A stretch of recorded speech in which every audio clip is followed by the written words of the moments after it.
Hi, Jung-ho. We'll start with the latest efforts to re-engage North Korea on its pledge to denuclearize. The North continues to develop weapons, as reports showed last week, and we now know about a previously undeclared missile base.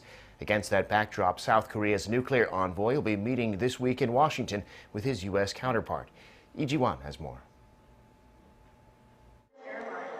South Korea's top nuclear envoy departed for the U.S. on Monday as Seoul and Washington aim to further align their cooperation on North Korea. Do-hoon, Seoul's special representative for Korean Peninsula Peace and Security Affairs, will be in Washington for 3 days for meetings with his U.S. counterpart Stephen Biegun, Washington's special representative for North Korea. While discussions on North Korea's denuclearization and developments on the Korean Peninsula will be key agendas, the two diplomats are also planning to fine-tune details of their new working group, announced after their last meeting in Seoul a month ago. And as there are expectations the working group's first meeting is likely to take place while Lee is there, officials from the National Security Office and the Unification Ministry are known to have joined him on the trip.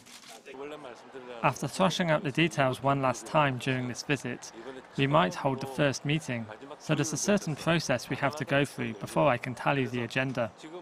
Our cooperation worked just fine before, but now we are seeking to make it even more systematic to cover a much wider range of issues. Asked if high-level talks between Pyongyang and Washington will be held at the end of this month, Lee said that will also be discussed. The two sides are also expected to talk about the groundbreaking ceremony for linking and modernizing inter-Korean railways and roads. The working group is set to focus on cooperation in diplomacy, denuclearization efforts, the implementation of UN sanctions, and ways in which the two Koreas can work together within the framework of such sanctions.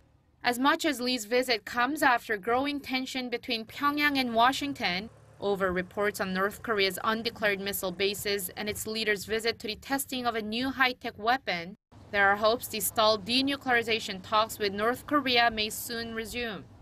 Lee Ji-won, Arirang News.